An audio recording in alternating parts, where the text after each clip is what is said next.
every 5 years with the department. 15 years was a lot of experience, and that told Bosch that Sanchez would be very wary of Haller, as well as skilled at giving answers more helpful to the prosecution than the defense. My partner and I were on routine patrol in 77th Street Division, Sanchez said. We happened to be traveling westbound on Florence Avenue at the time of this incident. And Mr. Hennigan was also traveling on Florence Avenue? Yes, that's correct. Which direction was he going? He was also going west. His car was directly in front of us. Okay, and then what happened? We came to a red light at Normandy, and Mr. Hennigan came to a stop, and then we stopped behind him. Mr. Hennigan engaged his right turn signal, and then he turned right to go northbound on Normandy. Did he commit a traffic code infraction by turning right when the light was red? No, he did not. He came to a complete stop, and then he made the turn when it was clear. Haller nodded and checked something off on a legal pad. He was sitting next to his client, who was in County Blues, a sure sign that this was a felony case. Bosch guessed it was a drug case, and that Haller was trying to suppress whatever was found in his client's car by claiming it was a bad stop. Haller was questioning the witness from his seat at the defense table.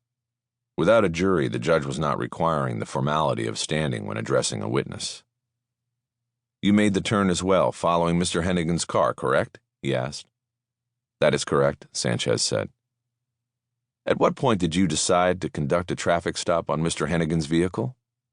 It was right away. We lit him up, and he pulled over.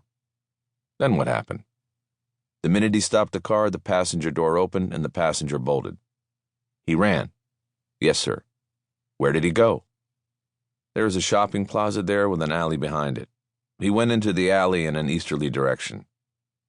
Did either you or your partner give chase? No, sir. It would be against policy and dangerous to separate. My partner got on the radio and requested backup and an airship. He broadcast a description of the man who ran. An airship? A police helicopter. Got it. What did you do, Officer Sanchez, while your partner was on the radio? I exited the patrol car and moved to the driver's side of the vehicle and told the driver to put his hands out the window where I could see them. Did you draw your weapon? Yes, I did. Then what happened? I ordered the driver, Mr. Hennigan, to step out of the vehicle and lie down on the ground. He complied, and then I handcuffed him. Did you tell him why he was under arrest? At that time, he was not under arrest. He was handcuffed face down on the street, but you are saying he was not under arrest? We didn't know what we had, and my concern was for the safety of myself and my partner. We'd had a passenger bolt from the car, so we were suspicious about what was going on here. So the man bolting from the car was what set all of this in motion? Yes, sir. Haller flipped some pages on his yellow pad to look at notes, and then checked something on the screen of his laptop, which was open on the defense table. His client had his head tilted down, and from behind it looked as though he might be asleep. The judge, who had been slumped so low in his seat that Bosch had only been able to see the top of his gray head, cleared his throat and leaned forward, revealing himself to the courtroom.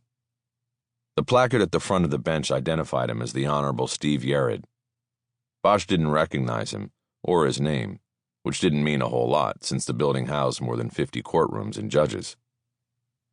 Nothing further, Mr. Haller? He asked. I'm sorry, Your Honor, Haller said. Just checking some notes. Let's keep this moving. Yes, Your Honor.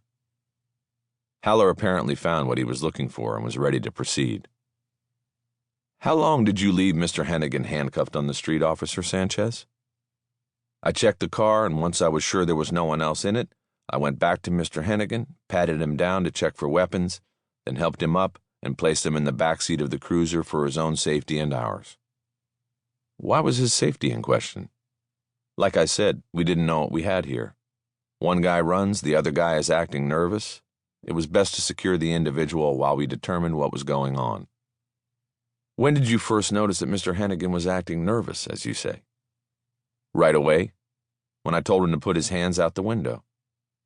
You were pointing a gun at him when you gave that order, weren't you? Yes. Okay, so you have Hennigan in the back seat of your car.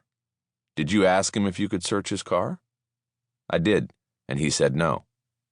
So what did you do after he said no? I went on.